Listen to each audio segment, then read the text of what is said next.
রাধাবল্লভ শ্রী হরিবংশ। আজ আমরা শুনব মোহিনী একাদশীর মাহাত্ম্য। কুর্মপুরাণে বৈশাখ শুক্লপক্ষের মোহিনী একাদশীর ব্রত মাহাত্ম্য বর্ণনা করা হয়েছে। মহারাজ যুধিষ্ঠির বললেন, হে জনার্দনা, বৈশাখ শুক্লপক্ষিয়া একাদশী কী নাম, কী ফল, কী বিধি, এই সকল কথা আমার নিকট বর্ণনা করুন। উত্তরে ভগবান শ্রীকৃষ্ণ বললেন, হে ধর্মপুত্রা, আপনি আমাকে যে প্রশ্ন করেছেন, পূর্বে শ্রীরামচন্দ্র বশিষ্ঠের কাছে এই একই প্রশ্ন করেছিলেন।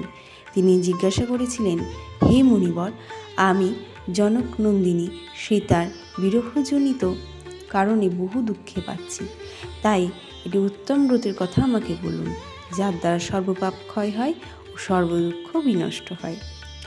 এই কথা শুনে বশিষ্ঠদেব বললেন, হে রামচন্দ্র, তুমি উত্তম প্রশ্ন করেছ। যদিও তোমার নাম গ্রহণেই মানুষ পবিত্র হয়ে থাকে, তবুও লোকের মঙ্গলের জন্য তোমার কাছে সর্বশ্রেষ্ঠ ও পরম পবিত্র একটি ব্রতের কথা বলছি। বৈশাখ মাসের শুক্লপক্ষী একাদশী মোহিনী নামে প্রসিদ্ধা। এই ব্রতর প্রভাবে মানুষের সকল পাপ, দুঃখ ও মোহজাল অচিরেই বিনষ্ট হয়। তাই মানুষের উচিত সকল পাপ ক্ষয়কারী ও সর্বদুঃখ বিনাশী এই একাদশীর ব্রত পালন করা। এক রচিতে তার মহিমা তুমি শ্রবণ করো, এই কথা শ্রবণ মাত্রেই সমস্ত পাপ বিনষ্ট হয়। পবিত্র সরস্বতী নদীর তীরে ভদ্রাবতী নামে এক সুভাষিনী নগরী ছিল।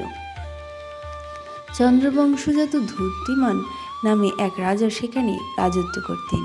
সেই নগরীতে ধনপাল নামে এক বৈশ্য বাস করতেন।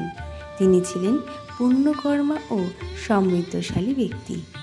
তিনি নলকূপ, জলাশয়, উদ্যান, মঠ ও গৃহ ইত্যাদি নির্মাণ করে দিতেন।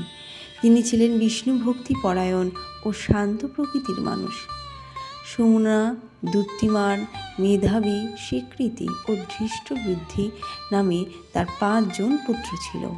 পঞ্চম পুত্র ধৃষ্টবুদ্ধি ছিল অতি দুরাচারী। সে সর্বদা পাপকার্যে লিপ্ত থাকত।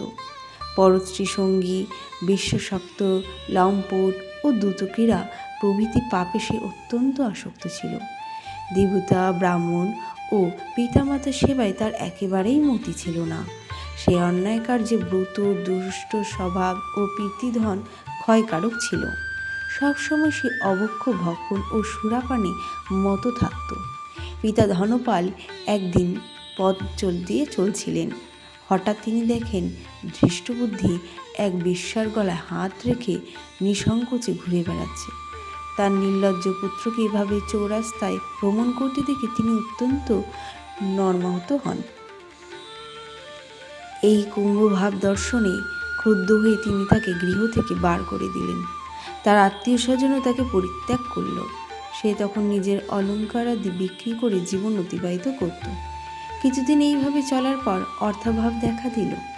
ধনহীন দেখে সেই বেশ্যাগণ তাকে পরিত্যাগ করল। অন্ন বস্ত্রহীন ধৃষ্টবুদ্ধি ক্ষুধা তৃষ্ণায় অত্যন্ত কাতর হয়ে পড়ল। অবশেষে নিজের গ্রামে সে চুরি করে দিন শুরু করল। এভাবে বার কয়েক সে ধরা পড়ল ও ছাড়া গেল, কিন্তু তবুও সে চুরি করা বন্ধ করল না। করাভোগের পর অন্যান্য উপায় ধৃষ্টবুদ্ধি বনে প্রবেশ করল। সেখানে সে পশু পাখি বধ করে তাদের মাংস ভক্ষণ করে অতি দুঃখে পাপময় জীবন যাপন করতে লাগল। দুষ্কর্মের ফলে কেউ কখনো সুখী হতে পারে না। তাই সেই ধৃষ্টবুদ্ধি দিবারাত্রি দুঃখ শোকে জর্জরিত হলো। এভাবে অনেক দিন অতিবাহিত হলো। কোনো পুণ্য ফলে সহসা একদিন সে কৌণ্ডিন্য ঋষির আশ্রমে উপস্থিত হলো। বৈশাখ মাসে ঋষিবর গঙ্গা স্নান করে আশ্রমের দিকে প্রত্যাবর্তন করেছিলেন। সকল ধৃষ্টবুদ্ধি তার সম্মুখে উপস্থিত হলো। ঘটনাক্রমে ঋষির বস্ত্র হতে এক বিন্দু জল তার গায়ে পড়ল। সেই জল স্পর্শে তার সমস্ত পাপ দূর হলো। হঠাৎ তার শুভবুদ্ধির উদয় হলো।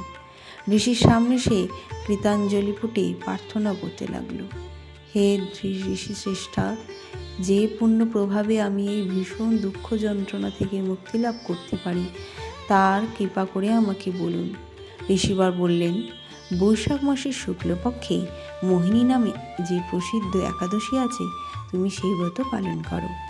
এই ব্রতের ফলে মানুষের বহু জন্মর্জিত পর্বত পরিমাণ পাপ রাশিও ক্ষয় হয়ে থাকে। মহামুনি বশিষ্ঠ বললেন, কৌণ্ডিল্য ঋষির উপবেশ শ্রবণ করে প্রসন্ন চিত্তে ধৃষ্টবুদ্ধি সেই ব্রত পালন করল। হে মহারাজ রামচন্দ্র, এই ব্রত পালনে সে নিষ্পাপ হল, দিব্য দেহ লাভ করল। অবশেষে গরুড়ে আরোহণ করে সকল প্রকার উপদ্রবহীন বৈকুণ্ঠ ধামে গমন করল। হে রাজন, ত্রিলোকমোহিনী ব্রত থেকে আর শ্রেষ্ঠ ব্রত নেই।